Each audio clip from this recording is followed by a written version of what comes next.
Mungkin perkenalan dulu, nama saya adalah Nyoman Wira Prasetya, dari Serta Sistem Indonesia. Sebenarnya Serta Sistem ini, perusahaan yang bergerak di bidang open source, Linux, dan infrastruktur. Jadi memang, yang diutak-atik itu adalah mengenai infrastruktur. Nah, untuk, kali ini kita akan membahas mengenai service resiliency, di mana akan membahas lebih dalam mengenai auto healing dan auto remediation. Nah, pada kasus ini kami menggunakan beberapa stack dari HashiCorp Stack, di mana yang kita gunakan adalah Nomad, Consul, Terraform, dan Packer. Nah, sebenarnya kalau untuk Nomad ini ada banyak sekali fitur ya, yang sebenarnya sangat powerful. Tapi mungkin di sini karena keterbatasan waktu, saya akan highlight untuk fitur-fitur yang kami sangat pakai di dalam studi kasus ini. Yang pertama adalah efisiensi resource usage, di mana kita bisa membatasi aplikasi itu CPU dan memorinya itu seberapa. Jadi kalau seandainya ada traffic yang tinggi, kemudian load-nya naik, kita bisa membatasi agar tidak mengganggu aplikasi yang lain yang jalan berbarengan dalam satu server. Nah, kemudian ada self-healing yang mana nanti kita akan bahas lebih dalam lagi, di mana self-healing ini dia bekerja sama sebenarnya dengan stack lain, yaitu HashiCorp Consul, untuk mendeteksi jika terjadi sesuatu. Umumnya mungkin kalau teman-teman developer ya, misalnya ada aplikasinya hang atau apapun, nah self-healing ini contohnya, ketika kalau aplikasinya hang, maka dia akan restart sendiri. Nah, kemudian jalan lagi. Karena kan kalau aplikasi hang itu banyak sekali dan sering terjadi di kehidupan. Nah, kemudian yang kita highlight lagi yaitu cross-platform support, di mana beberapa klien dari Serta itu multi platform ya, ada yang menggunakan Windows, mostly sih Windows dan Linux. Berbagai distro Linux itu support terhadap HashiCorp Stack. Jadi ini sangat luas sekali dan workload-nya itu juga banyak sekali, support Java, lalu ada virtual mesin format QEMU, support container, dan juga raw command. Kemudian ini merupakan deployment rule dari Nomad, di mana Nomad itu kalau seandainya kita mau menjalankan sebuah perintah, dinamakan dengan job. Nah, dalam job ini bisa menghandle beberapa grup, dan di dalam grup itu bisa menghandle beberapa task. Nah, bentuk formatnya ada di sebelah kanan. Nah, dengan demikian sebenarnya kita sangat diuntungkan ya, karena dalam satu job misalnya kita ingin ngedeploy sebuah aplikasi langsung ke banyak node dan ada dependensi software misalnya sebelumnya, itu kita bisa atur di sini. Jadi dalam satu job itu sudah bisa ngedeploy langsung ke banyak node yang ingin kita gandakan ya. Jadi untuk secara horizontal scaling ini sangat powerful sekali. Nah, kemudian konsul di sini yang sangat kita highlight yaitu service discovery, di mana konsul ini mempunyai internal DNS yang memungkinkan kita untuk mengganti IP-nya itu menjadi URL, sehingga kalau kita mengakses sesuatu itu nggak perlu pakai IP lagi, karena sudah ada di belakang dari DNS tersebut. Mungkin contoh kasusnya, misalnya bisa saya tunjukkan sebentar.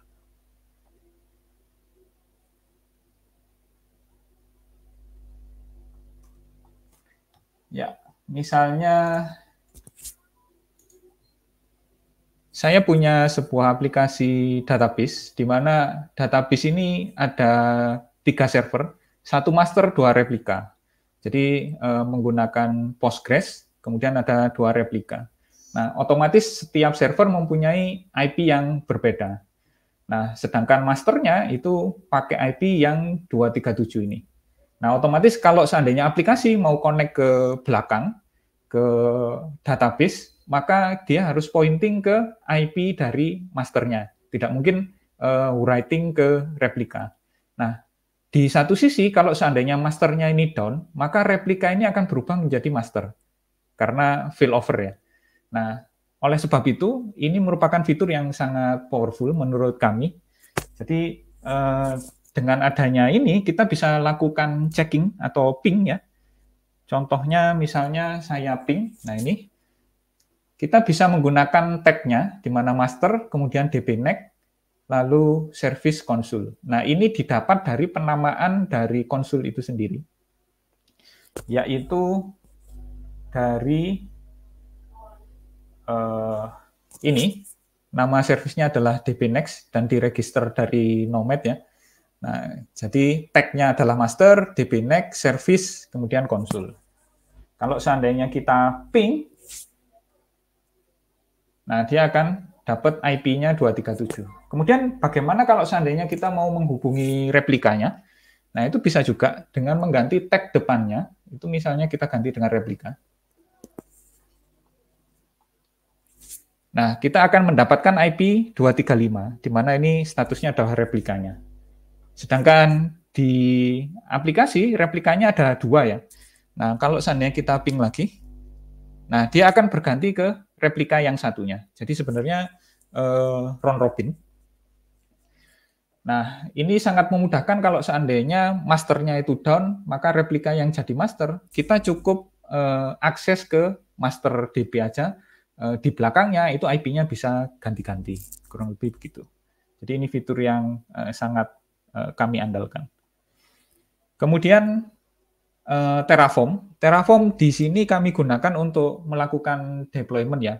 Ketika kita membutuhkan VM baru yang di provision, bisa juga bersinergi dengan Ansible, tergantung. Jadi yang kita butuhkan seperti apa. Nah, Packer di sini fungsinya adalah untuk menyediakan template image yang nantinya akan dipanggil atau dipakai oleh Terraform, baik Terraform maupun Ansible. Jadi ketika deploy ke dalam vCenter misalnya, nah di situ sudah terdapat image yang bisa kita langsung jalankan sesuai dengan template yang sudah kita buat di dalam Packer. Kemudian secara arsitektur, ini adalah arsitektur standar dari Nomad dan Konsul ya. Ada 3 server, kemudian ada banyak sekali klien, di mana dia menggunakan Gossip Protocol. Nah, lalu kita akan masuk ke auto healing. Nah, auto healing di sini kita perlu mendaftarkan dulu servisnya. Di sini saya contohkan adalah servisnya berupa Grafana Tempo, di mana kita bisa mendefinisikan health check dengan mengakses ke dalam portnya. Jadi di sini ada Tempo port, lalu kita lakukan health check, kemudian interval dan timeout-nya bisa kita set. Nah, ini sebenarnya bisa berkembang lebih dalam ya. Misalnya kita mau ngeceknya nggak pakai model seperti ini, itu masih terbuka lebar sekali. Nah, sehingga kalau seandainya kita cek di konsul, nah dia akan register via Nomad dengan service name-nya Tempo. Nah, di sini ada health check-nya. Di mana di sini menggunakan port 3200. Karena sebelumnya kita sudah mention bahwa portnya adalah Tempo port. Mungkin kalau saya tunjukkan perintah full-nya, kurang lebih menjadi seperti ini. Saya akan cek di Tempo. Nah, kita bisa open port sesuai dengan yang kita butuhkan ya. Kemudian ini adalah health check-nya. Kemudian ini juga mendaftarkan service ke dalam konsul. Lalu kita bisa membatasi resource-nya. Nah, di sini Tempo port itu adalah port 3200 ini. Maka di dalam konsul akan terdaftar dan melakukan checking ke sana.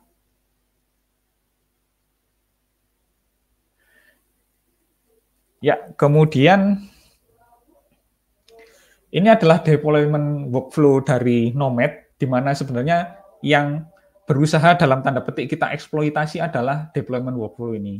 Di mana kalau seandainya kita submit Nomad job, maka Nomad server ini akan melakukan evaluasi. Dia akan mencari node yang bisa menjalankan aplikasi tersebut yang sudah kita tuangkan di Nomad job. Kemudian dia akan cek ke dalam misalnya ini worker 1. Nah, di worker 1 ini ternyata penuh, maka dia akan geser ke worker 2. Dan ternyata di sini penuh juga, sehingga dia akan melakukan deployment di worker 3. Jadi secara otomatis dia akan mencari di mana dia bisa meletakkan aplikasi ini agar bisa berjalan. Kemudian untuk auto remediation, nah, jadi ada dua jenis ya. Aplikasi umumnya biasanya kita deploy menggunakan container base, lalu bisa juga kita menggunakan native installation. Jadi misalnya kalau native installation ya misalnya web, ya kita perlu ada Apache dan sebagainya. Nah, kita akan coba masuk ke container base dulu. Nah, untuk menunjang resiliensi, umumnya dev itu menggunakan konsep CI/CD. Jadi Nomad itu sendiri itu support dengan CI/CD. Jadi kalau seandainya ada dev mau melakukan updating source code-nya menggunakan Git, otomatis kita akan melakukan commit ya ke dalam GitLab self-managed misalnya. Nah, di GitLab self-managed ini akan menjalankan yang namanya GitLab Runner. Lalu GitLab Runner-nya itu akan menjalankan semua yang ada di repository dari GitLab CI YAML dan sebagainya, kemudian membuat atau build kontainer, lalu bisa kita upload ke Docker Hub, kemudian kita langsung mengupload Nomad job-nya ke worker. Jadi setelah itu dia akan akses seperti ini.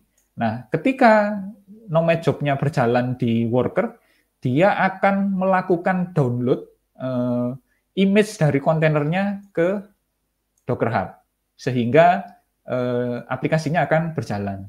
Dan kemudian aplikasinya bisa kita monitor menggunakan Prometheus atau Prometheus misalnya, kemudian log-nya bisa dimasukkan ke dalam logi dan kita monitor di dashboard-nya berupa Grafana. Kemudian bagaimana seandainya kalau worker 1 ini down, misalnya ini hilang seperti ini. Nah, kembali lagi karena workflow dari Nomad, ketika ada yang bermasalah di sini, dia mencoba melakukan restart dulu. Kalau seandainya restart-nya ini berhasil, ya dia jalan lagi. Tapi kalau seandainya node-nya yang putus, maka dia akan berusaha mencari node lain yang bisa atau eligible untuk menjalankan aplikasi tersebut. Jadi ini menunjang resiliensi tersebut. Jadi kalau seandainya dia down worker 1, maka secara otomatis dia akan bisa dipindahkan ke worker 2. Di worker 2, Nomad job-nya dijalankan, maka dia akan mendownload image container dari Docker Hub, kemudian aplikasi running kembali. Kurang lebih segitu. Lalu bagaimana dengan model yang native installation? Nah, ini bagannya sangat bisa dibilang rumit, tapi nggak apa-apa. Kita akan coba telaah pelan-pelan, karena saya sudah menyiapkan 3 case ya. Jadi kita bisa pelan-pelan. Nah, untuk studi kasus, kami menggunakan aplikasi yang namanya Nextcloud.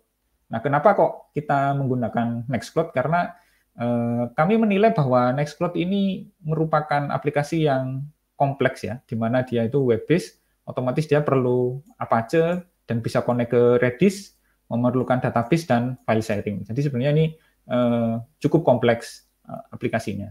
Jadi kalau seandainya kita bisa memindahkan aplikasi ini ke node yang lain dengan mulus, maka goal-nya untuk resiliensi sudah tercapai.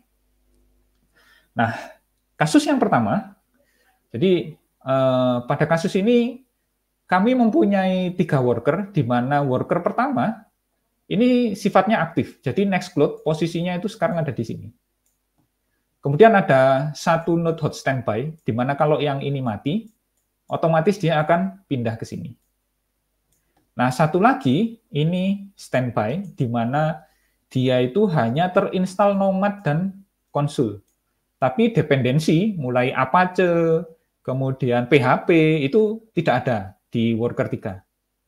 Nah, jadi harapannya ketika worker 1 ini down, nah otomatis karena aplikasi ini sudah dimonitor oleh Logi dan Prometheus dan dashboard-nya nanti kita menggunakan Grafana. Di Grafana ini akan ada yang namanya event manager. Jadi kalau tertengarai ada node yang down, maka akan muncul notifikasi. Nah, notifikasi ini nanti akan disampaikan ke software yang namanya Stackstorm, di mana ini adalah otak untuk eksekusi apa yang berikutnya dilakukan jika terjadi sesuatu. Nah, untuk kasus ini, Stackstorm ini akan update ya, memberikan notifikasi ke Mattermost. Mattermost ini adalah software untuk chatting ya, mungkin bisa dibilang untuk berkomunikasi. Ini bisa diganti, misalnya kayak seperti Slack atau Telegram dan sebagainya. Ya, nanti sehingga aktor misalnya perlu approval ya dari sysadmin atau apapun ketika melakukan sesuatu, sysadmin itu bisa melakukan approval-nya di Mattermost. Nah, setelah mendapatkan approval, maka Stackstorm ini akan memerintahkan, misalnya di sini pakai Ansible, untuk melakukan installing semua dependensi dari Nextcloud tersebut ke worker 3. Jadi, ketika ini mati, maka akan diinstal dependensi ke worker 3, sehingga statusnya itu nanti yang di sini aktif, kemudian yang di sini hot standby. Kurang lebih seperti ini. Jadi selalu akan ada satu cadangan jika mati. Nah, mungkin kalau seandainya saya demokan, nah di sini ada worker 1, kemudian di sini ada worker 2, dan ini worker 3. Nah, aplikasi Nextcloud-nya itu ada di Nomad, kemudian ini, kalau seandainya kita buka, ya, ini adalah aplikasi Nextcloud-nya berjalan. Kemudian saya akan mematikan Ethernet dari worker 1.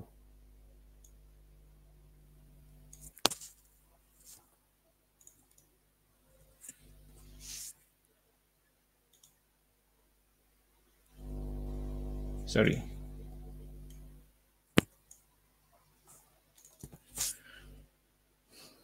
Nah, otomatis nanti kita bisa cek di konsul, maka dia health check-nya akan gangguan. Ya. Nextcloud-nya akan mati ya, 229. Nah, di sini juga akan mati, down. Nah, lalu di sini akan firing perintah di mana di Grafana ya, kalau di grafiknya dia akan memerintahkan ke dalam Stackstorm bahwa ada problem.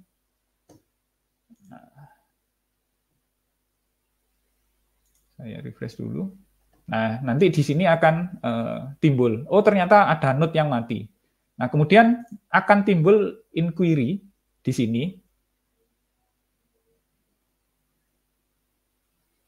Nah, ini. Jadi worker 1 is lost. Nah, kemudian apakah mau rebuild ke worker 3?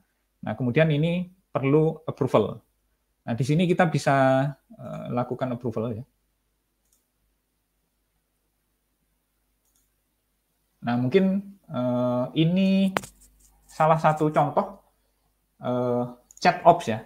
Jadi ini mungkin kalau bahasa zaman now-nya itu adalah chat ops. Kita bisa menggunakan chatting untuk mengontrol server. Inquiry-nya kita ganti, kemudian kita submit. Kita akan tunggu sebentar. Nah, inquiry-nya sudah jalan ya. Oh, sorry, ada kesalahan kah?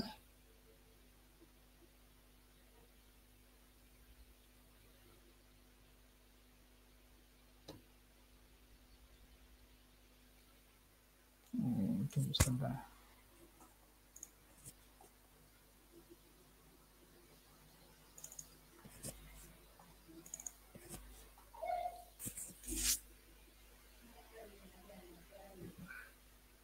Ya, ada kesalahan teknis. Nah, ketika dia accept, maka dia akan menjalankan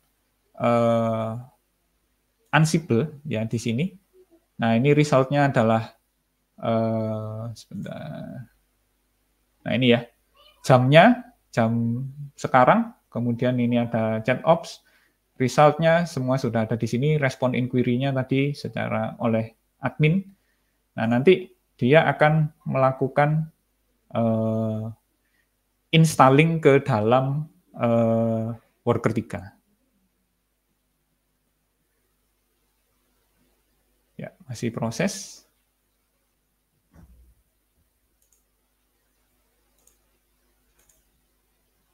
Firing normal. Oke, mungkin untuk mempercepat ya, jadi harusnya nanti kita akan mendapatkan pesan kurang lebih seperti ini. Jadi dia akan melakukan installing dependensi dan sebagainya. Nah, di sini ada 1/5, jadi kita bisa memecah supaya bisa terlihat ya. Jadi kalau seandainya gagal pun di sini juga ada pesannya. Dan kalau seandainya berhasil, misalnya, nah ini sampai 5/5, semuanya bisa kita lihat lognya di sini. Kita bisa tahu tracknya, oh ternyata ada yang gagal atau ada yang bermasalah mungkin. Nah, kita bisa semuanya akan bisa kita lempar ke dalam chat ini. Nah, kemudian saya lanjutkan ya. Nah, jadi kurang lebih begitu alurnya. Nah, alur tersebut ini akan kita gunakan ke beberapa kasus berikutnya. Di mana pada kasus nomor 2, tadi kan posisinya itu adalah aktifnya di worker 2, hot standby-nya di worker 3. Sepertinya tadi sudah jalan. Nah, ini contohnya. Jadi dia akan running 1/5, 2/5, seperti itu ya, secara live kita bisa lihat. Nanti ketika sampai 5/5, maka worker 3 itu sudah menjadi hot standby.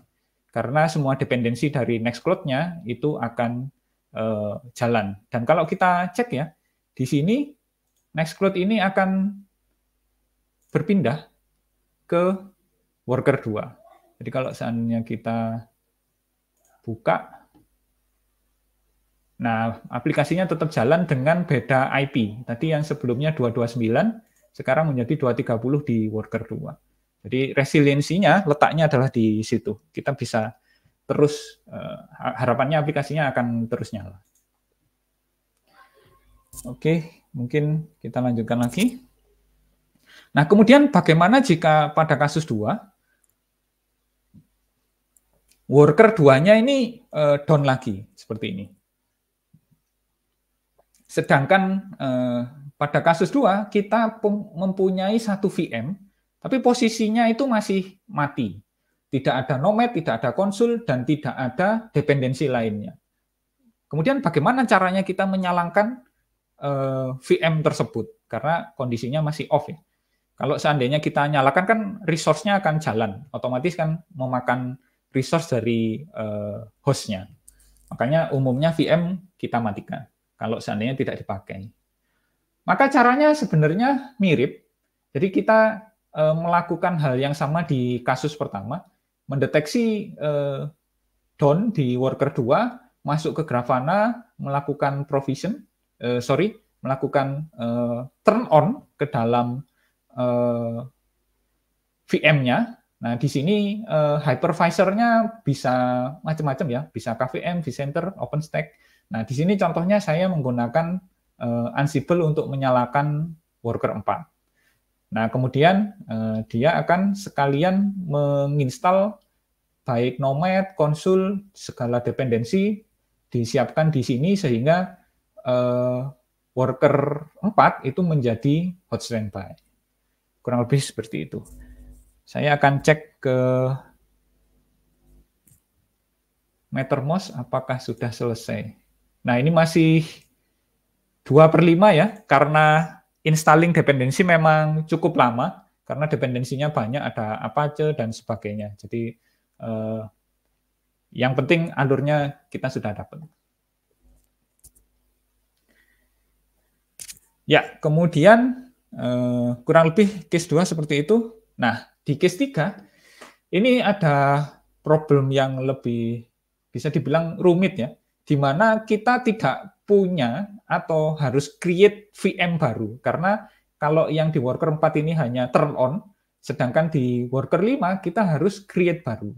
Otomatis disinilah kita memerlukan yang namanya packer itu tadi, di mana packer ini akan menghasilkan sebuah image, template image, kemudian template image-nya ini akan bisa digunakan baik Ansible maupun Terraform untuk deployment sebuah VM baru yang sekaligus langsung installing semua dependensinya.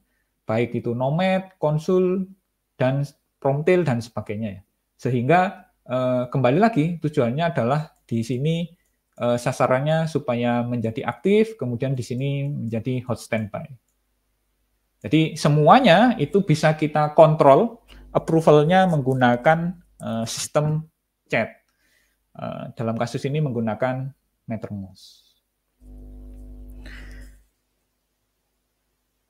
Nah, conclusion dari model seperti ini adalah bagi kami ternyata HashiCorp Stack ini menawarkan kompatibilitas yang sangat luas sekali. Menggunakan beberapa ya, ada 4, dan ternyata bisa kita kombinasikan dengan beberapa tools lain, contohnya seperti Grafana, kemudian ada Mattermost, kemudian ada Stackstorm, di mana tren sekarang itu adalah infrastruktur as code, di mana ya sudah kita kalau ada node yang mati, mungkin kita cuma membalas chat, maka service resiliency aktif. Kemudian semuanya serba otomatis, ya tergantung ya, sebenarnya di balik otomatis itu ada manual yang dikompakkan supaya bisa di-trigger untuk berjalan. Dan sekali lagi tujuannya adalah untuk menciptakan resiliensi, karena ya sasaran kita kan servisnya harus menyala 24/7. Jadi sasaran utamanya adalah servis kita akan terus menyala meskipun load-nya kurang lebih akan naik turun. Nah, mungkin itu yang bisa saya share. Kalau seandainya ada pertanyaan atau nanti mau diskusi, bisa kontak saya di LinkedIn, kemudian bisa juga email ke saya. Sekian, terima kasih, saya kembalikan ke Bang Leo. Thank you.